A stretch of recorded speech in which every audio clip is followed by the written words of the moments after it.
Greetings, brethren. Today we talking about was Mary sinless, as the Catholics do say, what is also known as the Immaculate Conception.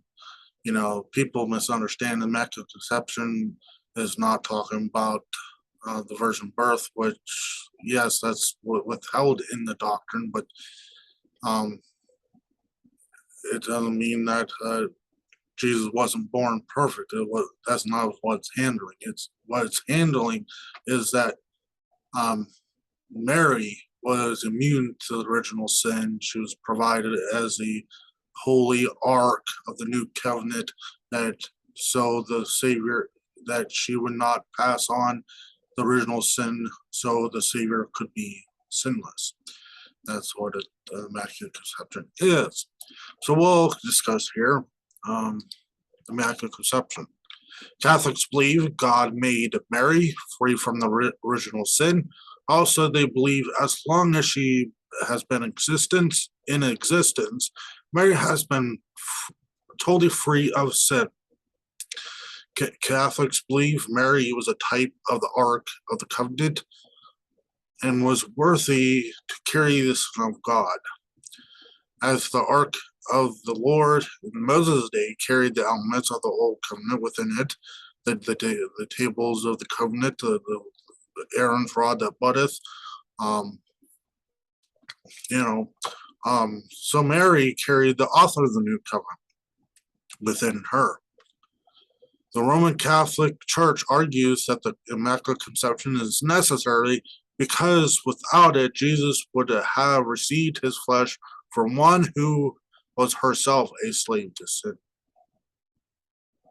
Mary, as the mother of the Redeemer, needed for her flesh to be free from the power of sin, and gave her the privilege, and God gave her a privilege from her time in the womb.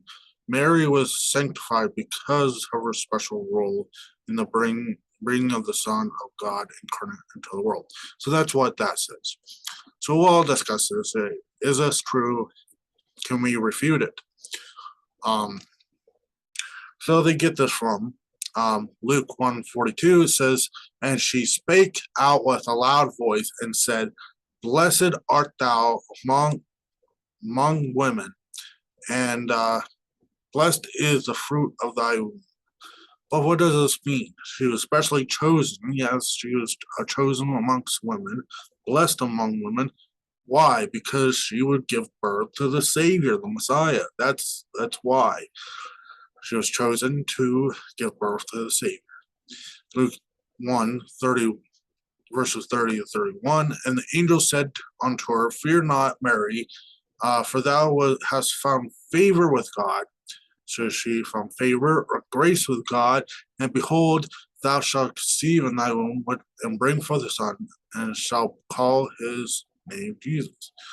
Or shalt bring forth a son of God, or son of the highest. But Mary herself submitted voluntarily submitted unto the Lord as a servant of God. She was not held an exalted position of sinlessness. Luke 1:38. And Mary said, Behold the handmaid of the Lord, be it unto me according to thy word. And the angel departed from her. So she was a servant of the Lord, although she was upright, righteous servant of the Lord, devout servant. Doesn't mean she was free from the ability of sin. Doesn't mean that. She submitted unto the Lord, be it unto me according to his word. So it's like, so be it. I am the mother of the Savior, of the Messiah, of this child. And so, but she also said in Luke 1:46-47, and Mary said, My soul doth magnify the Lord. My spirit hath rejoiced in God my Savior. So let's think about that for a minute. So why would a sinless person need a savior? They wouldn't need a savior. So that cannot be so that she was sinless. But how do we tackle the problem? Would Jesus inherit a sin nature? Would Jesus be sin? Would that make Jesus a sinner if he inherit the original sin from the mother, from Mary? Or would he be sinless? Let's discover this. Well, Jesus Christ himself, he was born a child, born a human.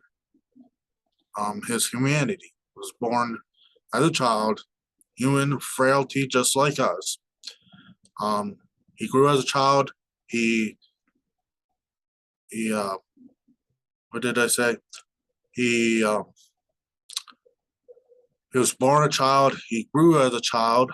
Luke 2:52, and Jesus increased in wisdom and stature and found favor with God and man.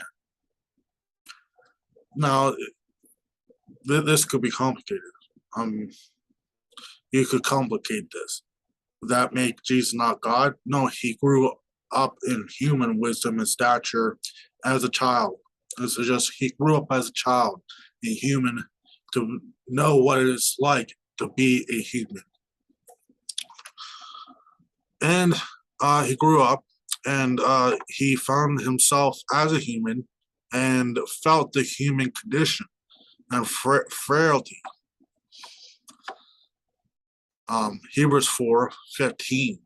For we have not a high priest which cannot be touched with the feeling of our infirmities, but was in all points tempted like as we are, yet without sin. So what does this mean? It doesn't mean he had to wrestle with lust and stuff like that. No, he was tempted in pain and anguish, and tempted in as we would, but yet without sin. So how do we wrestle this between that he felt the human condition, but he was without sin? 1 Corinthians 15:45, and so it is written, the first man, Adam, was made a living soul, and the last Adam was made a quickening spirit. He's the second Adam, the last Adam, a new creation. He wasn't in the line of the first Adam or fallen man. He was a new Adam, or a Adam prior to the fall. He did not inherit the fallen humanity, but was made a quickening spirit. So something inside of him, it was made a quickening spirit. So he was divine, and the first Adam was made a living soul. So there's something different there. He is God, and he is innocent human, a non-fallen human. So and also he did not have a human father. His father was God, and that headship, Adam was culpable for, Mary to Eve, because he was the head. And by one man's disobedience, many were made sinners. So it was Adam. We have a new head, or representative, and one was made not a living soul, or like the first Adam, but it was divine and said prior to the fallen state. As a human, he had to learn obedience to the Father because he suffered with fear, like fear, like he was praying in the Garden of Gethsemane. Let this cup pass from me, but nevertheless, not my will, but thine will be done.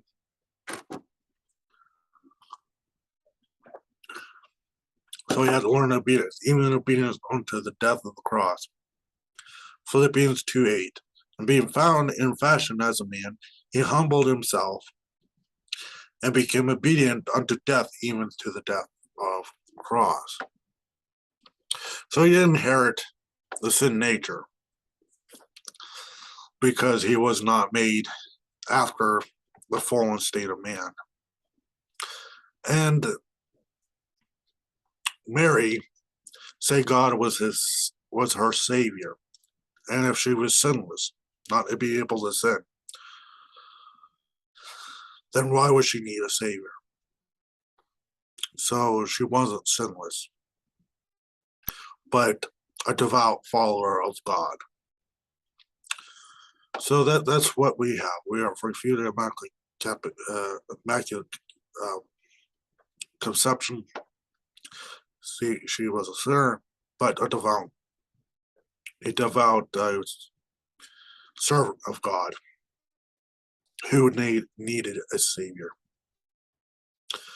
All right, hopefully this helps you, give you some insight.